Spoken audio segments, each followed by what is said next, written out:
The message was written in blood on the bathroom mirror of her penthouse suite, the crimson letters still dripping down the glass like tears from a wound that refused to close. Zara Kwon stood frozen in her silk robe, water still beading on her dark skin from her interrupted shower, as she read the words that would change everything. The lamb you invited to your bed is the wolf sent to slaughter you. Ask him about Busan. Ask him about the Kim family massacre. Ask him who really killed your mother. A friend who wants you to survive the night. Her heart stopped beating for 3 full seconds. Behind her, the bedroom door creaked open. Footsteps, soft, measured, deadly, approached the bathroom. Zara, everything okay in there? You've been quiet for a while. His voice, that deep, honey-warm voice that had whispered promises against her skin just hours ago. That voice belonged to Daniel Park, the gentle architect she had been dating for 6 months, the man who brought her flowers every Thursday, the man who was currently walking toward her while she stood staring at a message that accused him of being her mother's murderer. Zara's hand moved on instinct, closing around the pearl-handled pistol she kept magnetically attached beneath the bathroom sink. She had been running the Kwon syndicate for 3 years since her grandmother's retirement, and she had not survived this long by being slow. When Daniel appeared in the doorway, his handsome face creased with concern, she already had the gun pointed at his chest. His expression flickered. For just a fraction of a second, something cold and calculating passed behind his warm brown eyes before the mask slammed back into place. Zara, what? What is this? Why do you have a gun? Read the mirror. He looked, his jaw tightened almost imperceptibly. That's crazy, he said slowly. Someone's trying to turn you against me. Baby, you know me. I'm an architect. I design buildings. Don't. The single word cracked through the air like a whip. Zara stepped closer, the gun never wavering. She had killed 17 men in her rise to power. She had ordered the deaths of countless more. She had inherited a criminal empire built on her grandmother's iron will and her mother's sacrifice, and she had made it stronger than either of them could have dreamed. She was not a woman who pointed guns she didn't intend to use. 6 months, she said quietly. 6 months you've been in my bed, in my life. You've met my family, my inner circle, my most trusted lieutenants. You know the layout of every safe house, the timing of every shipment, the faces of every person I love. Her voice cracked despite her efforts. Tell me that message is a lie. Look me in my eyes and tell me you're not here to destroy everything I've built. Daniel stared at her. The warmth drained from his face like water from a broken vessel, and what remained was something she had never seen before.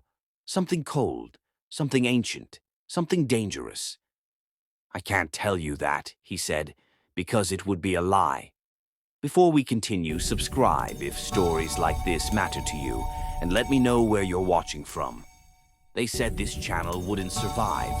Maybe we can prove them wrong together. Hit that subscribe button right now because I promise you what happens next is going to have you screaming at your screen. Drop a like and comment where you're watching from, because this story is just getting started. The confession hit Zara like a physical blow. She had prepared herself for denial, for elaborate explanations, for the kind of desperate lies men always told when cornered. She had not prepared herself for the truth delivered so simply, so flatly, like he was discussing the weather rather than admitting to a 6-month-long betrayal. Who sent you? Her voice was steady, but inside she was crumbling. 6 months of dinners and laughter and lazy Sunday mornings. 6 months of believing she had finally found someone who saw past the empire to the woman beneath. 6 months of falling in love with a performance. Daniel's expression shifted. Something almost like pain flickered across his features before he suppressed it. The Kim family. What's left of them, anyway? You destroyed their operation in Busan 3 years ago, killed their patriarch, their heirs, burned their legacy to the ground. I was sent to do the same to you. The Busan raid was sanctioned. They were trafficking children. I know. Then why? Because one of those heirs you supposedly killed wasn't in the building that night. Daniel's voice hardened. He was 15 years old, hiding in a closet, listening to his father beg for his life before your people put a bullet in his brain. That boy grew up dreaming of one thing and one thing only, making you feel exactly what he felt that night. Zara's grip on the gun tightened. And let me guess, that boy is you. No. Daniel shook his head slowly. That boy was my younger brother. He died 2 years ago trying to assassinate you himself. Got past your security, almost made it to your bedroom. Your grandmother put 4 bullets in his chest, personally. His voice broke slightly. They sent me to finish what he started. The silence that followed was suffocating. Zara had reviewed every assassination attempt on her life. She remembered the young man from 2 years ago, barely more than a teenager, wild-eyed and shaking, who had made it further than any attacker before or since. She remembered her grandmother's cold efficiency. She remembered feeling nothing but relief that she had survived. Now she looked at Daniel and saw that boy's ghost, reflected in his features. Your brother tried to kill me. Yes. And you've spent 6 months planning to do the same. Yes. Then why did you just tell me the truth? Zara's voice rose despite herself. I have a gun pointed at your heart. My security team is one scream away. You could have lied, bought yourself time, escaped to try again. Why confess? Daniel was quiet for a long moment. When he spoke, his voice was barely above a whisper. Because somewhere along the way, the plan changed. He looked at her, really looked at her, and for the first time since this confrontation began, she saw something genuine beneath the facade, something raw and unwanted and terrifying in its intensity. I was supposed to seduce you, learn your weaknesses, and destroy you. That was the mission. Easy, clinical, straightforward. His laugh was bitter. But then I actually got to know you. I watched you refuse a deal that would have made you millions because the product was laced with something that killed addicts faster. I saw you personally pay for a rival's daughter's education after you had him executed because the daughter was innocent. I held you while you cried about your mother, about never feeling good enough, about being terrified that you're becoming a monster. He stepped closer, heedless of the gun. I fell in love with you, Zara, against every logical instinct, against everything I was trained to feel. I fell in love with the woman I was supposed to destroy, and I have spent the last 3 months trying to figure out how to walk away from both worlds. Zara's hand trembled. You expect me to believe that? No. He shook his head. I expect you to kill me. It's what I deserve. It's what any crime boss in your position would do. He spread his arms wide, leaving himself completely open. So do it. End this. End me. Because I'd rather die at your hands than spend another day lying to the only person I've ever truly loved. The gun felt impossibly heavy. For 3 years, Zara had cultivated a reputation for ruthlessness. She had executed traitors without hesitation, ordered strikes without remorse, built her empire on a foundation of blood and steel. The streets of Seoul whispered her name with fear and respect in equal measure. But standing here, watching this man offer himself to her judgment, she felt something she hadn't experienced since her mother's funeral. Uncertainty. Get out. Daniel blinked. What? Get out of my home. Get out of my city. Get out of Korea entirely. Zara lowered the gun, her arm aching from the tension. You have until sunrise. After that, my people will be looking for you, and I won't call them off. Zara, go! The word tore from her throat like a sob. Go before I change my mind, before I remember that I can't afford to be weak, before I become the monster you were sent to kill. Daniel stared at her for a long, charged moment. Then, slowly, he moved toward the door, He paused at the threshold, his back to her. The message on the mirror. I didn't write that. Someone else knows I was sent. Someone who wanted you to find out tonight, specifically. He glanced over his shoulder. Which means this isn't over, Zara. Whatever's coming next. They wanted you distracted. Be careful. Then he was gone. Zara stood alone in her bathroom, surrounded by marble and gold and all the trappings of power, and felt more vulnerable than she had in years. She looked at the bloody message on the mirror. Someone had wanted her to discover Daniel's betrayal tonight. Not tomorrow, not next week. Tonight, which meant something was happening. Something big. Her phone buzzed, a message from her head of security. Boss, we have a problem. Someone hit the Incheon shipment. 20 of our people are dead. The Kim family seal was left at the scene. The Kim family, Daniel's family, the family that was supposedly extinct. Zara's blood turned to ice. She had been played. The revelation about Daniel wasn't just about him. It was a distraction. While she was confronting the man she loved about his betrayal, someone had decimated her operations. She had been played. The revelation about Daniel wasn't just about him. It was a distraction. While she was confronting the man she loved about his betrayal, someone had decimated her operations. Another message. And boss, there's something else. Your grandmother's been taken. They left a note. They want you. Alone.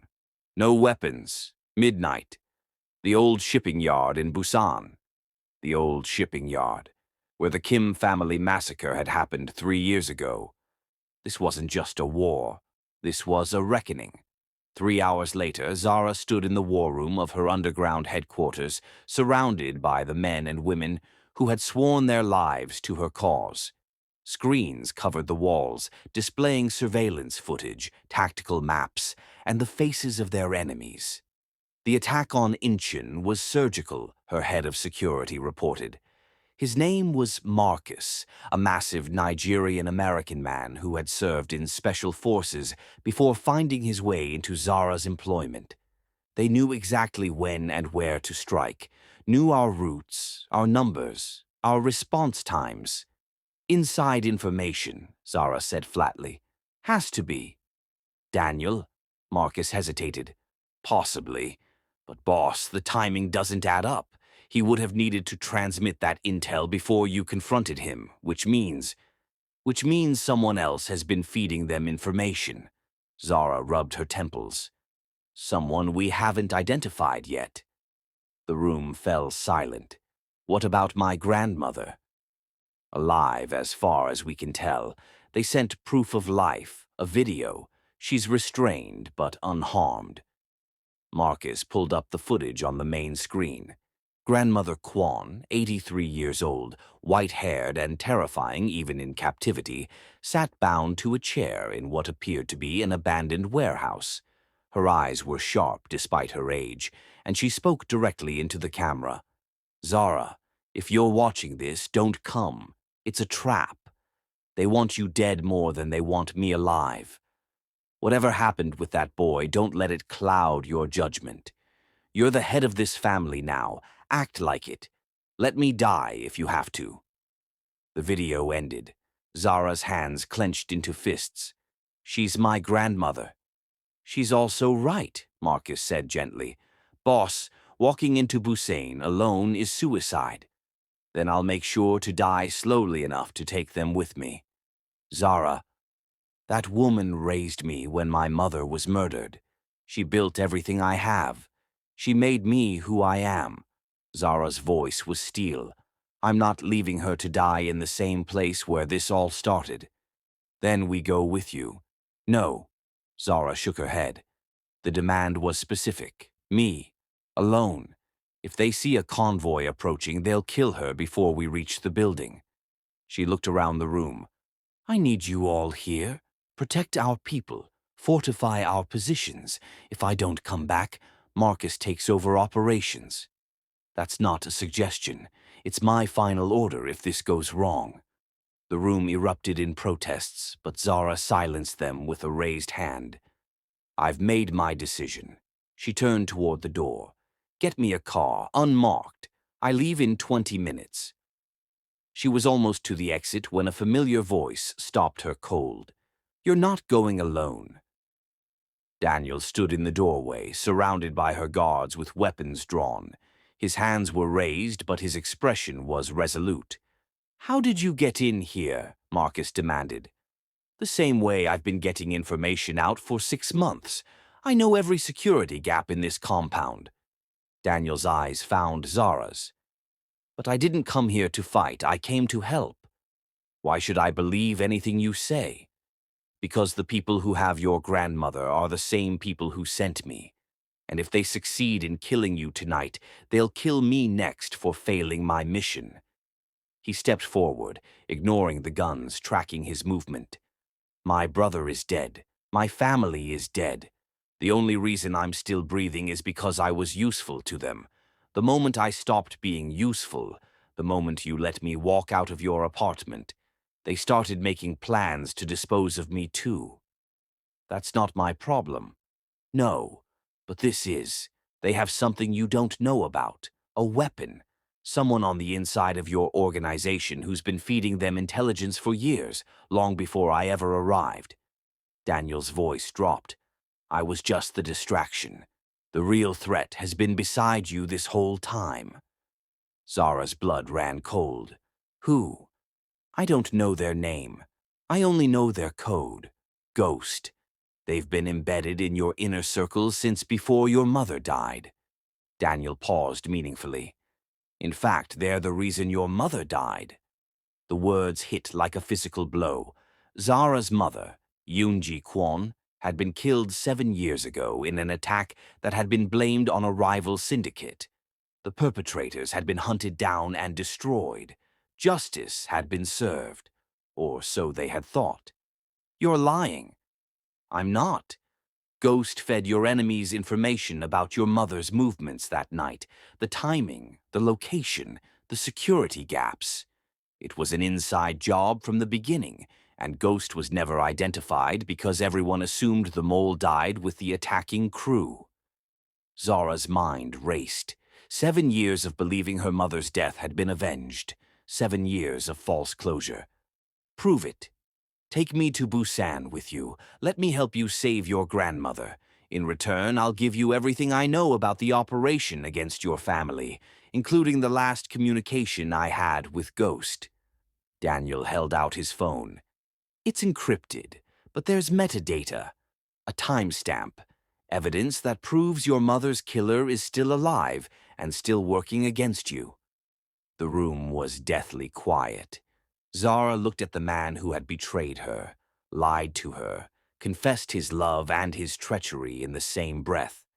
Every logical instinct screamed that this was another manipulation, another trap within a trap. But the mention of her mother changed everything. If you're lying to me, she said quietly, I will take 3 days to kill you. I will make it creative. I will make it personal. And I will make sure you're conscious for every moment. Daniel met her gaze without flinching. I know. Then let's go save my grandmother.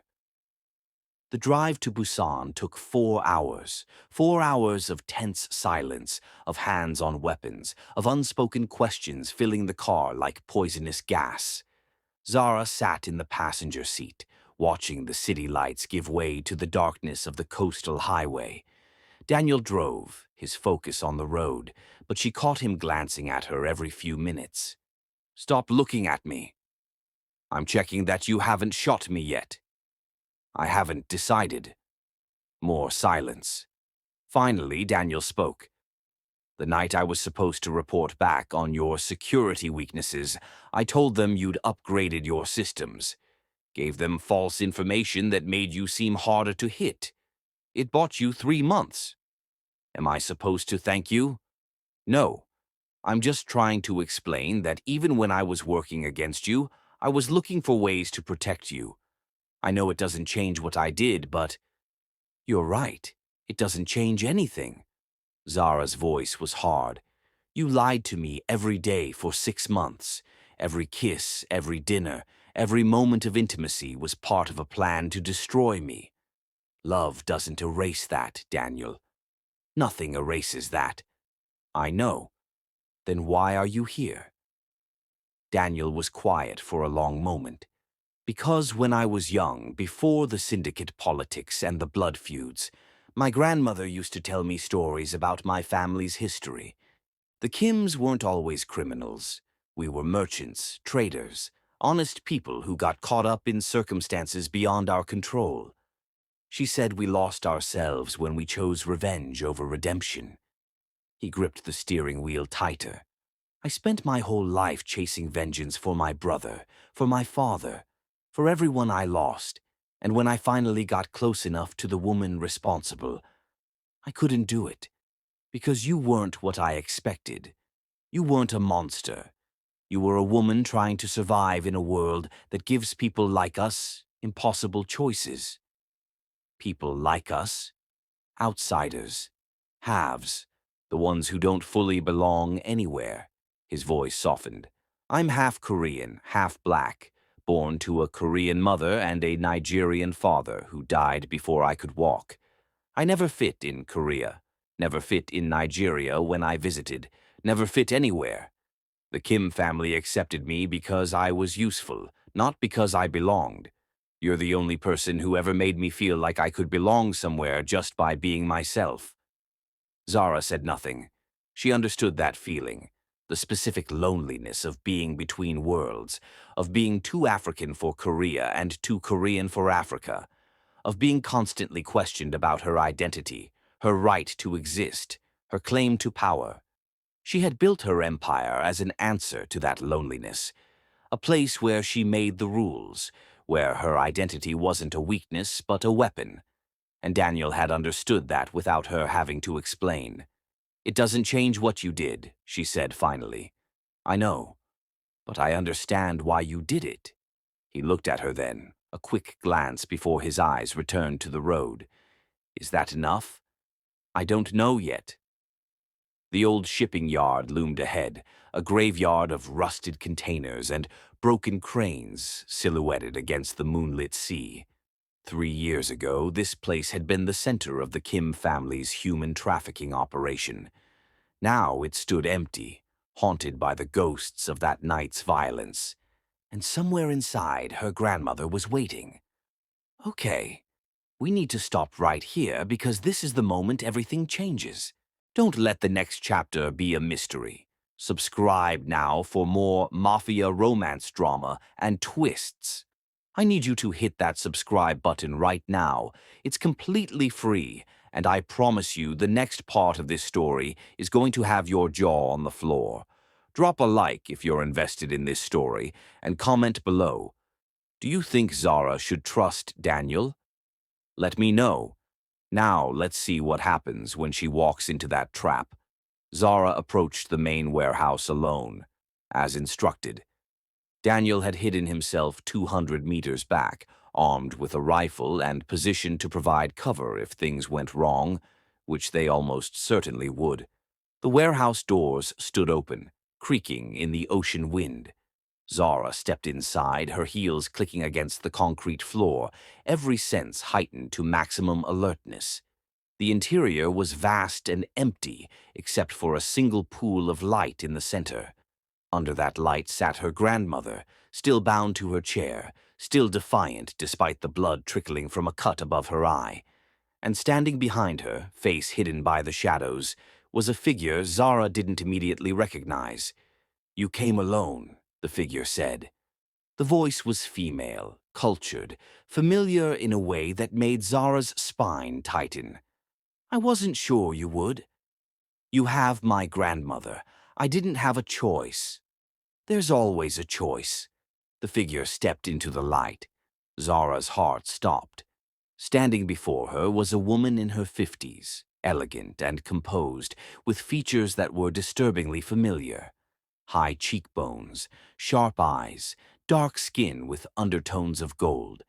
The same bone structure that Zara saw in the mirror every morning. The same bone structure her mother had possessed. No, Zara breathed. That's impossible. Is it? The woman smiled, and the resemblance to Yoonji Kwon was so striking that Zara felt physically sick. You were told your mother was an only child, that your grandmother raised her alone after your grandfather died. But that was just another lie, Zara. One of many that have shaped your life without your knowledge. Who are you? My name is Minji. Minji Kwon. The woman spread her arms.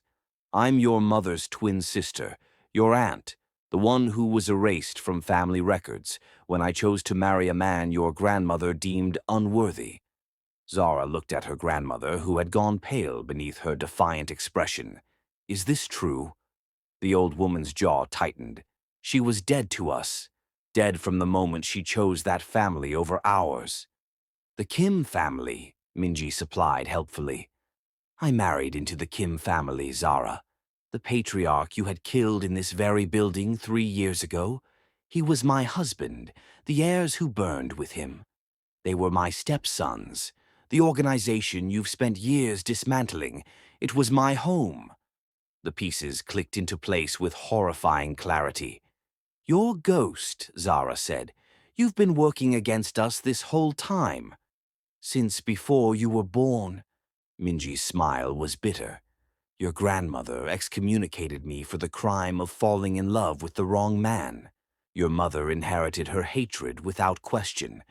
When I reached out to Yoonji, tried to reconcile, she rejected me as completely as our mother had. So yes, I fed information to my husband's allies. I helped them strike at the Kwon family whenever possible, and when the opportunity came to have your mother eliminated, I took it. You killed your own sister. She stopped being my sister the day she chose this family over blood. Minji gestured around the warehouse. Everything you are, Zara, is built on lies. Your empire, your power, your identity, all of it rests on a foundation of secrets that your grandmother has kept for decades. She erased me. She created a false history. She raised you to be a weapon without telling you who you were really fighting against. Zara's mind was reeling. Her aunt, her mother's twin, a ghost who had been manipulating events for decades, invisible and patient and utterly ruthless. What do you want? What I've always wanted: recognition, justice, acknowledgement that the Kwon family's cruelty destroyed me first, and everything I've done was retaliation for what was done to me. Minji's voice cracked with emotion. I was 20 years old when my mother threw me out like garbage. I was 23 when my sister refused to acknowledge my existence. I spent 30 years building a life with the Kims, 30 years of happiness that your family ripped away in a single night of violence. Now you're the only one left, the last of the legitimate line, and tonight it ends. She raised a gun and pointed it at Zara's chest. Any last words? Yes. Zara's voice was steady despite the gun aimed at her heart. Daniel, now. The shot came from the shadows, not at Minji, but at the chains binding Grandmother Kwon to her chair. The old woman moved with surprising speed for her age, rolling away from her captor as Daniel emerged from his hiding position, rifle raised. Minji spun, momentarily distracted, and Zara struck. 3 years of combat training condensed into a single moment of violence. Zara closed the distance between them, knocked the gun from Minji's hand, and delivered a strike to her solar plexus that sent the older woman staggering. But Minji was faster than she looked. She recovered almost instantly, producing a knife from somewhere within her coat and slashing at Zara with practiced precision.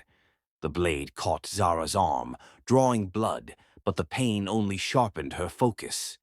They fought in the pool of light while chaos erupted around them. Daniel exchanged fire with guards who had been hiding in the shadows. Grandmother Kwon had retrieved a weapon from somewhere and was providing covering fire with the skill of a woman who had been in this business for 60 years. But Zara's world had narrowed to the woman in front of her, her aunt, her mother's killer, the ghost who had haunted her family for decades. You should have stayed buried, Zara growled, deflecting another knife strike. And you should have died with your mother, Minji spat back.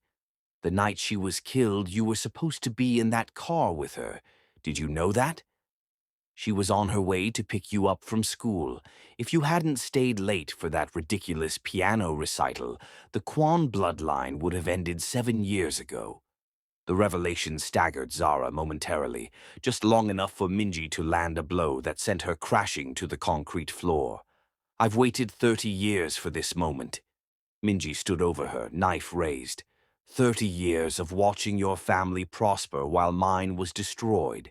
It ends tonight. It all ends tonight. She brought the knife down, and Daniel's bullet caught her in the shoulder. Minji screamed, stumbling backward, her weapon clattering to the floor.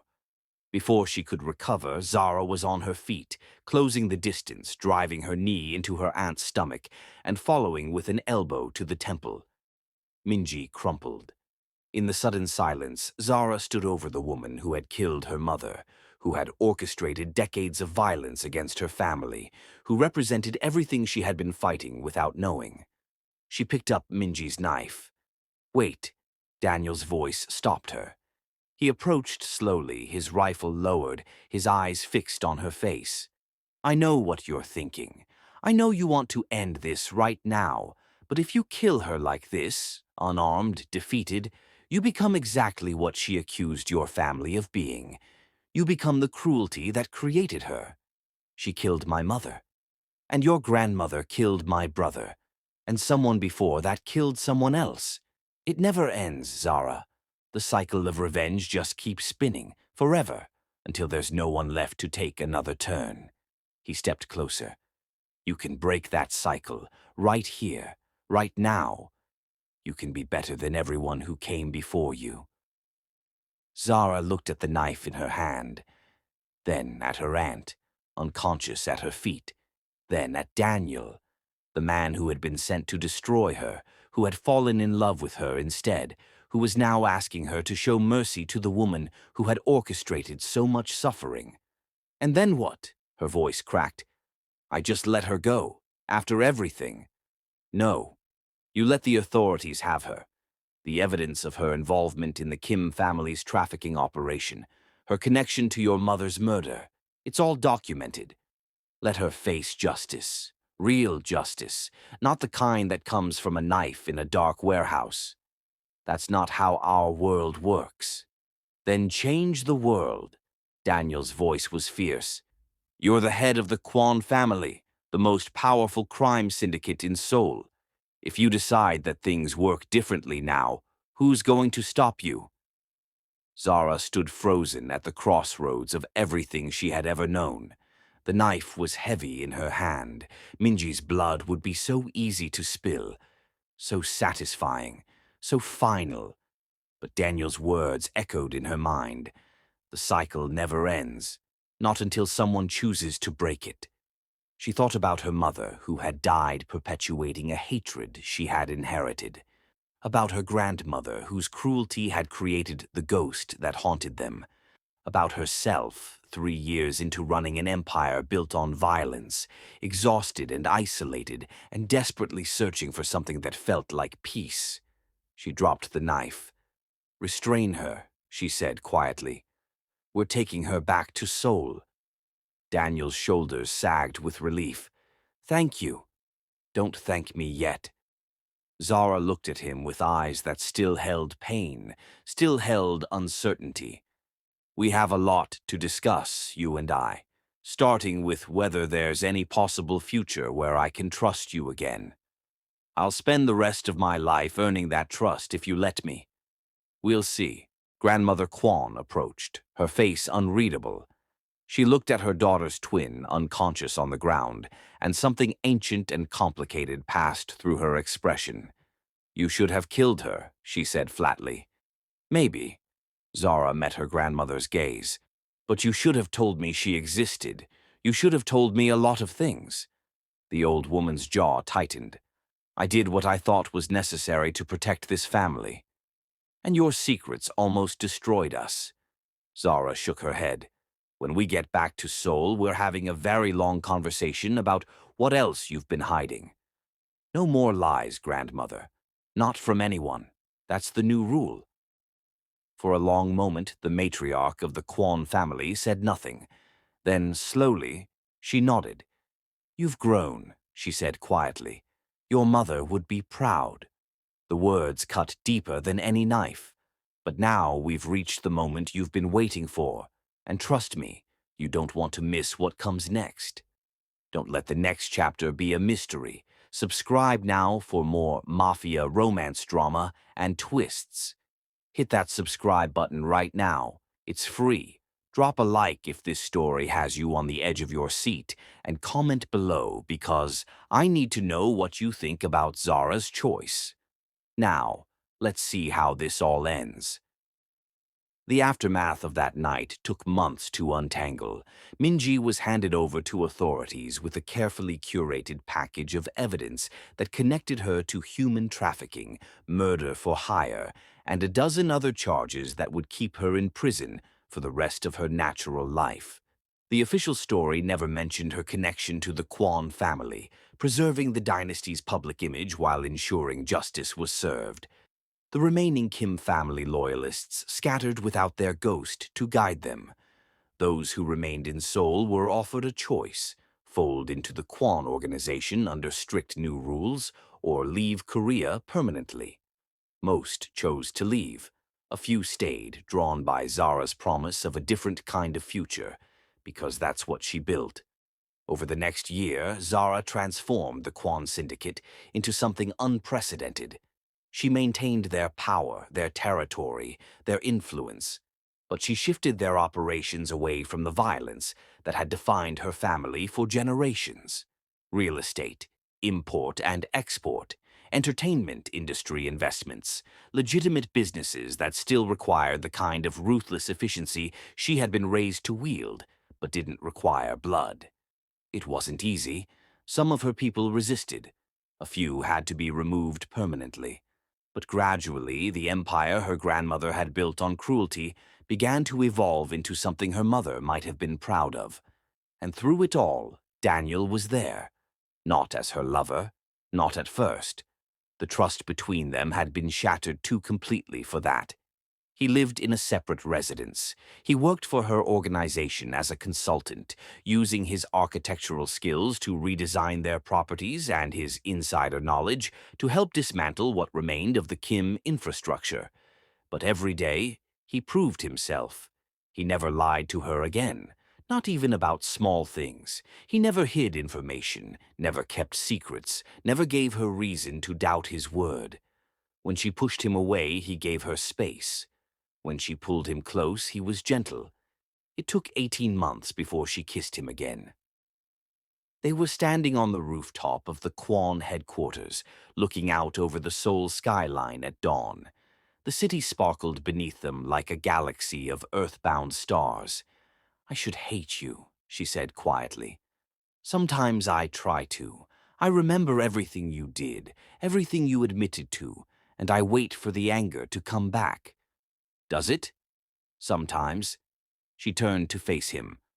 "But then I remember how you looked at me in that warehouse, how you asked me to break the cycle, how you believed I could be better than everyone who came before me." She paused. "No one had ever looked at me like that, like I was capable of good things. You were always capable of good things." Daniel's voice was soft. "The darkness in your world never touched who you really are. I saw that from the beginning, even when I was supposed to be looking for weaknesses. And now? Now I see a woman who inherited an empire of blood and chose to turn it into something else. A woman who showed mercy when she had every reason for vengeance. A woman I'll spend the rest of my life trying to be worthy of." Zara looked at him. This man who had been her enemy, her betrayer, her unexpected salvation. The man who had walked into her life with deadly intentions and stayed because his heart had made a different choice. "My grandmother will never approve of us," she said. "You know that. Your grandmother approved of me just fine when she thought I was a simple architect." That was before she knew you were sent to destroy her legacy. Grandmother Kwon approached, her face unreadable. She looked at her daughter's twin, unconscious on the ground, and something ancient and complicated passed through her expression. You should have killed her, she said flatly. Maybe.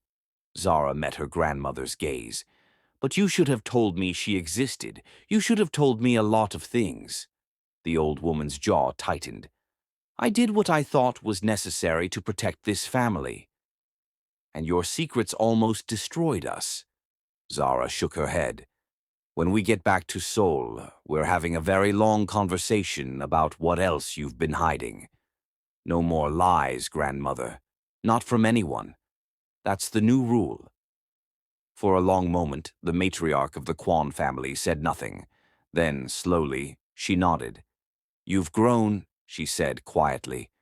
Your mother would be proud. The words cut deeper than any knife. But now we've reached the moment you've been waiting for, and trust me, you don't want to miss what comes next. Don't let the next chapter be a mystery. Subscribe now for more mafia romance drama and twists. Hit that subscribe button right now. It's free. Drop a like if this story has you on the edge of your seat, and comment below because I need to know what you think about Zara's choice. Now let's see how this all ends. The aftermath of that night took months to untangle. Minji was handed over to authorities with a carefully curated package of evidence that connected her to human trafficking, murder for hire, and a dozen other charges that would keep her in prison for the rest of her natural life.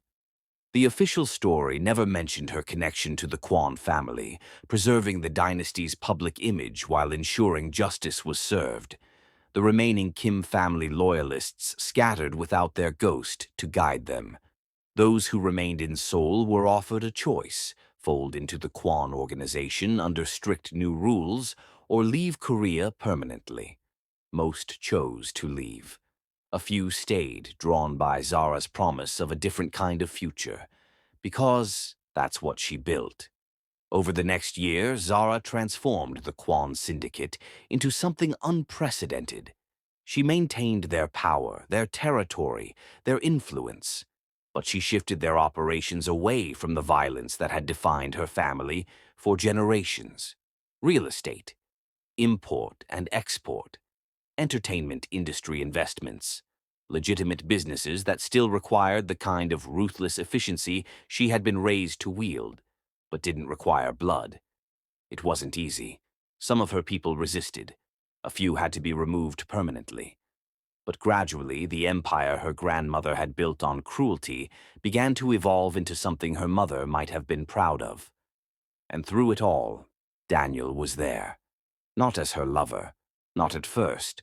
The trust between them had been shattered too completely for that. He lived in a separate residence. He worked for her organization as a consultant, using his architectural skills to redesign their properties and his insider knowledge to help dismantle what remained of the Kim infrastructure. But every day he proved himself. He never lied to her again, not even about small things. He never hid information, never kept secrets, never gave her reason to doubt his word. When she pushed him away, he gave her space. When she pulled him close, he was gentle. It took 18 months before she kissed him again. They were standing on the rooftop of the Kwon headquarters, looking out over the Seoul skyline at dawn. The city sparkled beneath them like a galaxy of earthbound stars. I should hate you, she said quietly. Sometimes I try to. I remember everything you did, everything you admitted to, and I wait for the anger to come back. Does it? Sometimes. She turned to face him. But then I remember how you looked at me in that warehouse, how you asked me to break the cycle, how you believed I could be better than everyone who came before me. She paused. No one had ever looked at me like that, like I was capable of good things. You were always capable of good things. Daniel's voice was soft. The darkness in your world never touched who you really are.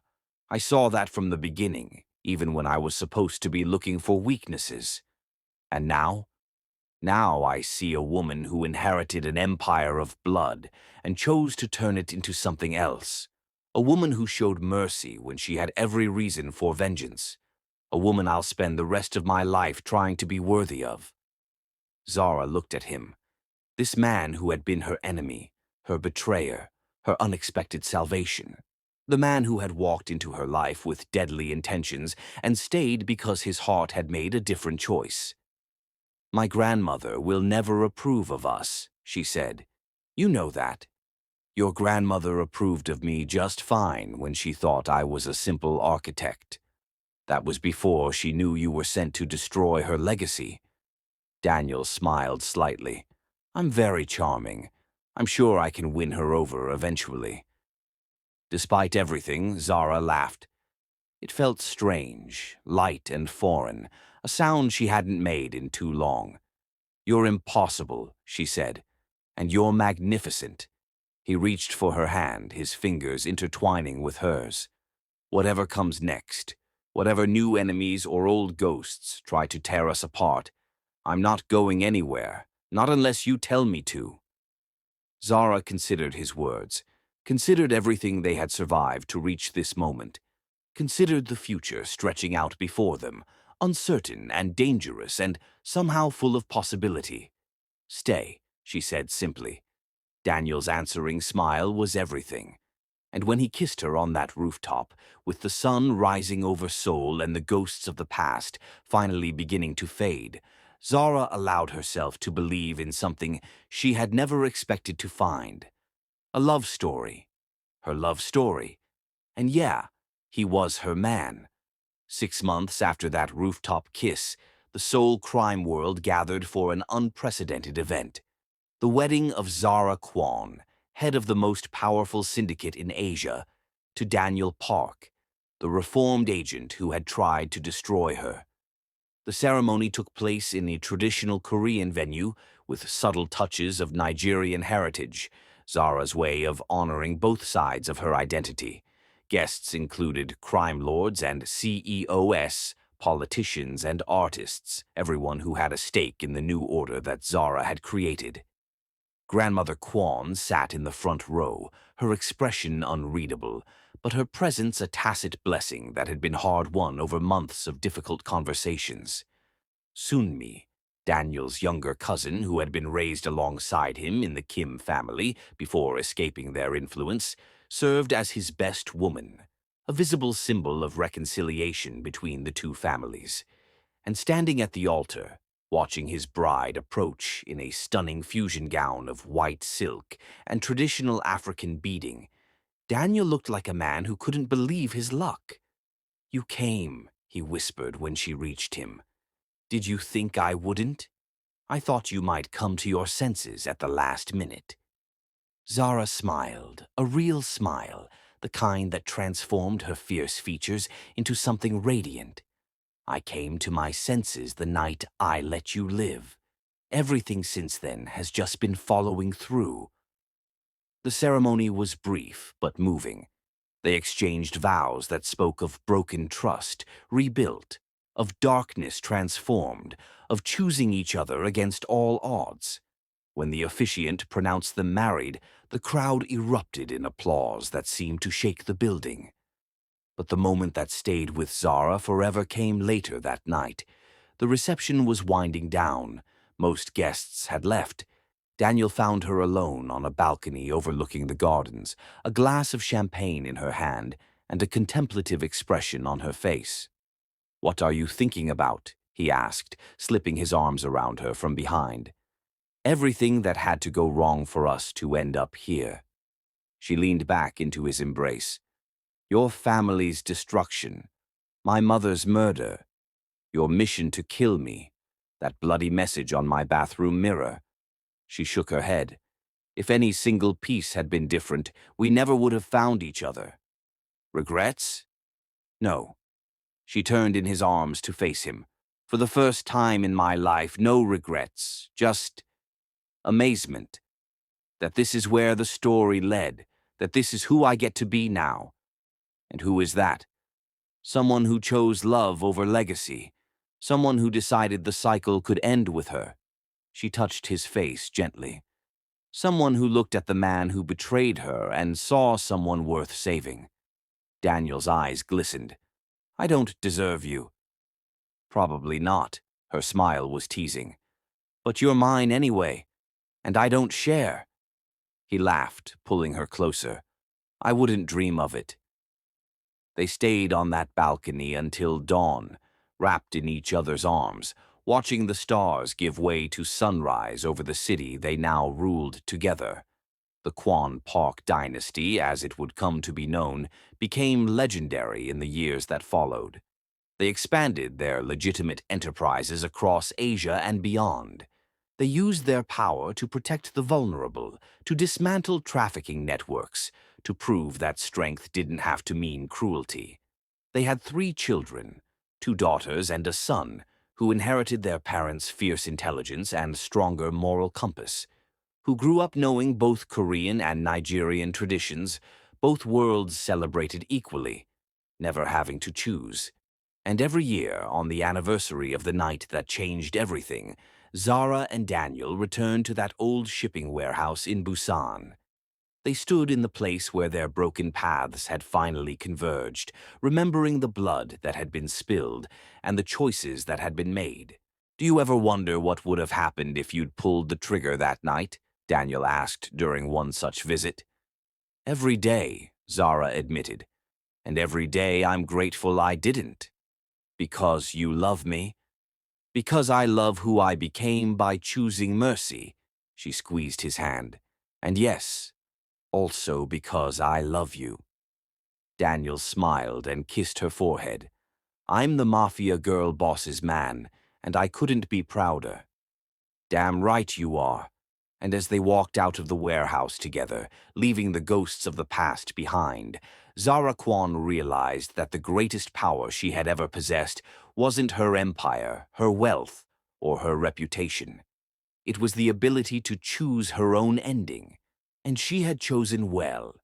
Now, if this story touched your heart, smashed through your expectations, and had you rooting for Zara and Daniel against all odds, you know what to do. Subscribe to this channel right now. It doesn't cost you a single penny, but it helps us create more stories like this. Hit that like button if you believe in love that conquers everything, and leave a comment below telling me what you thought. Did Zara make the right choices? Would you have been able to forgive Daniel? I want to hear every single opinion. And most importantly, let me know where you are watching this from in the comments below.